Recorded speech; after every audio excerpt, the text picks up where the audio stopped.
What's going on, everybody? It's Lieutenant Buzz Lightbeer, and I don't normally do these weekly vendor reset videos, but today there were some decent purchases available, so I thought, why not? But before we begin today's video, in case you haven't yet smashed that sub button for intensive Division content, please do so. And don't forget to ring the bell to never miss another upload notification from my YouTube channel. Alright, this one isn't very long, so let's get started.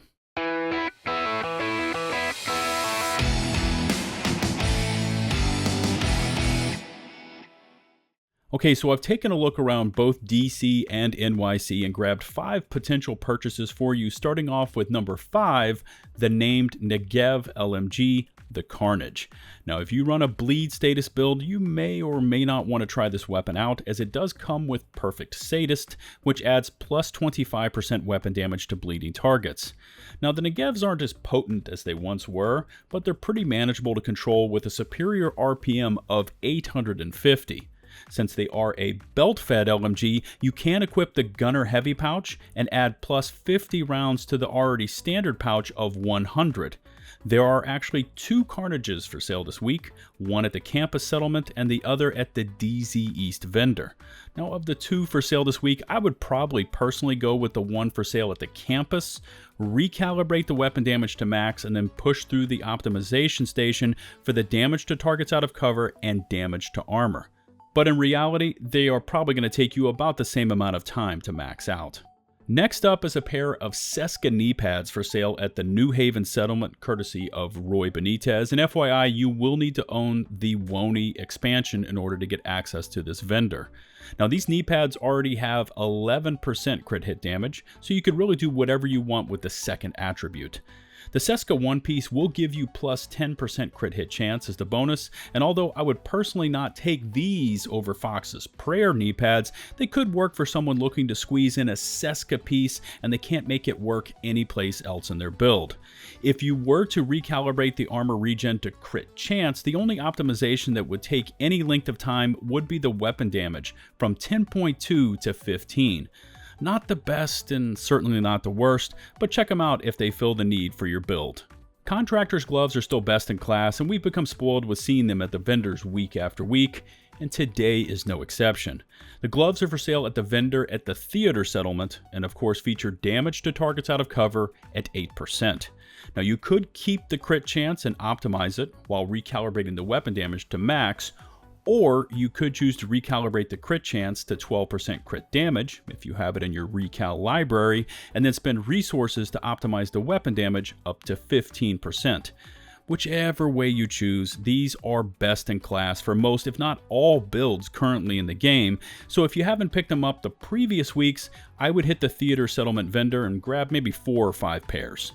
It has been a long time, if ever, that I can remember seeing both Contractor's gloves and Fox's Prayer knee pads for sale at the vendors the very same week. Now, over at the Clan vendor, these Fox's Prayer knee pads are available for just over 15,000 credits, which is a steal and will require very little work to max them out.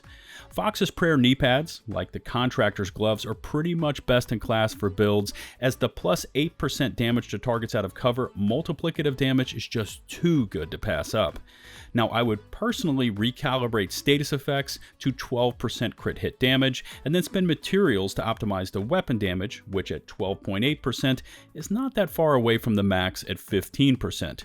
Pair these with your favorite M1A rifle build, and you will be pumping out some serious damage once you have the other pieces in place. Alright, we've arrived at this week's number 1 must-buy item, and it is the named Dark Winter Vector for sale at the DZ South vendor. Now, this Vector is a DZ exclusive, and in the past, it could be found in DZ caches and during one of the season rewards tracks, but it does not currently drop in the open world. So if you want this SMG, you are just going to have to go into the DZ and get some DZ resources, which in reality are not that hard to loot. Every time you clear a landmark, open a DZ resource cache, or loot and break down gear for extraction, you will earn this currency. Believe me, if you were not into venturing into the DZ, you just need to bite the bullet and get in there long enough to earn a measly 152 DZ resources, because the Dark Winter is worth the grind. Now, this particular item does have some low attribute rolls, so it will take you a bit of time to optimize to max, and I would start by recalibrating the headshot damage to damage to targets out of cover at 10%. Perfect killer, the weapon talent pairs beautifully with a high crit chance, high crit damage build, and the RPM of 1200 is simply mental. That's going to wrap up today's vendor reset, and I look forward to reading your thoughts in the comment section below. How did you like my recap, and is this something you want to see on my channel on a weekly basis? If you haven't yet done so, please smash that sub button for intensive Division content, and don't forget to ring the bell to never miss a future upload notification from my channel. If you would, please take just a moment to rate and or share the video. Don't forget to follow me over on Twitch for weekly Division streams, join my community Discord server, and of course, find me over on Twitter for all my latest posts on most things gaming related.